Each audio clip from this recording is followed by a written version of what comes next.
여러분, 아메리칸 드림 하면 뭐가 떠오르시나요? 아마 자유, 기회, 뭐 이런 단어들일 텐데요. 이게 바로 미국이란 나라를 지탱해온 아주 강력한 신화죠.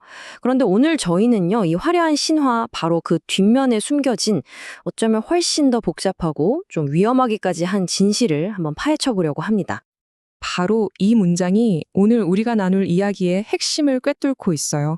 뭐냐면 지금 미국이 겪고 있는 이 모든 혼란이 사실은 외부의 어떤 위협 때문이 아니라 바로 자기 자신, 그러니까 미국이 애써 외면해왔던 그 숨겨진 역사에서부터 시작됐다는 겁니다. 자, 그래서 오늘은요, 이 6가지 주제를 가지고 미국의 그 단단한 신화들을 하나씩 아주 날카롭게 해부해 볼 겁니다. 그럼 바로 한번 시작해 볼까요? 자, 첫 번째 신화입니다. 바로 미국은 완벽하게 건국되었다는 믿음이죠. 하지만 오늘 분석은 정반대의 이야기를 해요. 미국의 이 깊은 분열이 바로 그 출발점부터 시작됐다는 거죠. 아니, 대체 이게 어떻게 된 일일까요? 여기서 탄생결함이라는 정말 강렬한 개념이 등장합니다. 이게 뭐냐면요.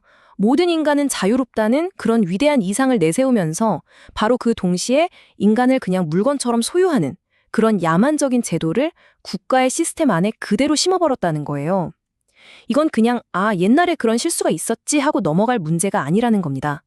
오늘날까지도 미국 사회 전체를 끊임없이 괴롭히는 아물지 않는 상처라는 거죠. 와, 이 무슨 정말 극명하지 않나요?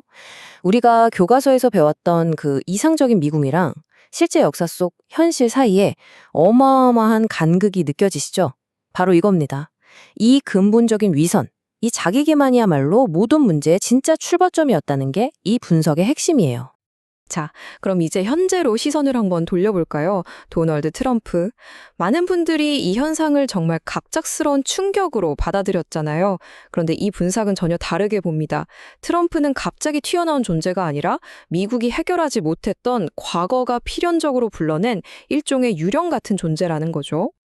그럼 여기서 아주 중요한 질문을 던져봐야 합니다. 과연 트럼프 현상은 그냥 어쩌다 튀어나온 정치적 돌연변이었을까요? 아니면 미국 역사 속에 이미 깊숙이 뿌리내린 갈등이 만들어낸 필연적인 결과였을까요? 그 역사적 증거들을 한번 같이 따라가 보시죠. 이 타임라인을 보시면요. 정말 흥미로운 지점이 보입니다. 이른바 메가로 상징되는 그 거대한 에너지가 어느 날 갑자기 하늘에서 뚝 떨어진 게 아니라는 거예요.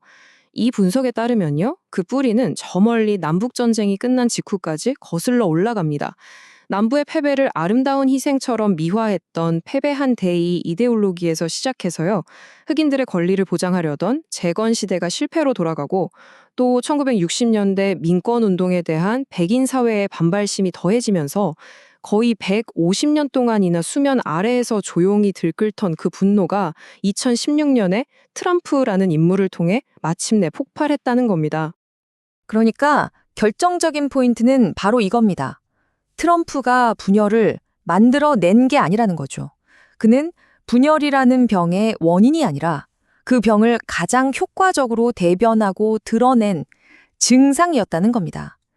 이미 존재했지만 오랫동안 외면당해 왔던 그 거대한 분노에 가장 강력한 목소리를 붙여준 사람이 바로 트럼프였다는 거죠. 자, 그럼 다음 신화로 한번 넘어가 볼까요?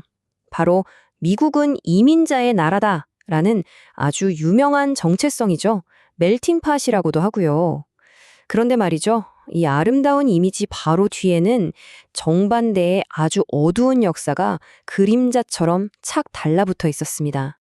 바로 이 문장이 그 역설을 정말 정확하게 짚어내고 있어요. 미국은 이민자들이 세운 나라다. 맞죠? 하지만 동시에 그 이민자들을 향한 폭력적인 증오를 주기적으로 터뜨려온 나라다. 이 두 가지가 공존한다는 겁니다. 보세요. 이민자에 대한 반감은 절대 최근의 일이 아닙니다. 19세기에 아일랜드계 가톨릭 신자들을 어떻게 차별했는지, 또 중국인들을 아예 못 들어오게 막아버린 중국인 배척법은 어떻고요. 20세기 초에는 이탈리아나 동유럽에서 온 이민자들을 향한 적대감이 엄청났죠. 그리고 지금은 그 대상이 멕시코나 무슬림 이민자들로 바뀌었을 뿐입니다. 이 분석은 이걸 보여주는 거예요.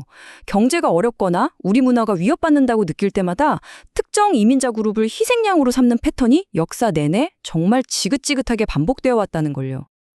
자, 다음 주제도 아주 흥미롭습니다. 여러분, 미국 하면 보통 자유무역의 상징처럼 생각하시잖아요. 그런데 과연 그럴까요? 어쩌면 아메리카 퍼스트, 이 미국 우선주의라는 구호가 사실은 미국의 아주 오래된, 거의 본능에 가까운 것일지도 모릅니다. 트럼프가 외쳤던 그 미국 우선주의 경제정책, 이게 정말 현대에 와서 갑자기 툭 튀어나온 걸까요?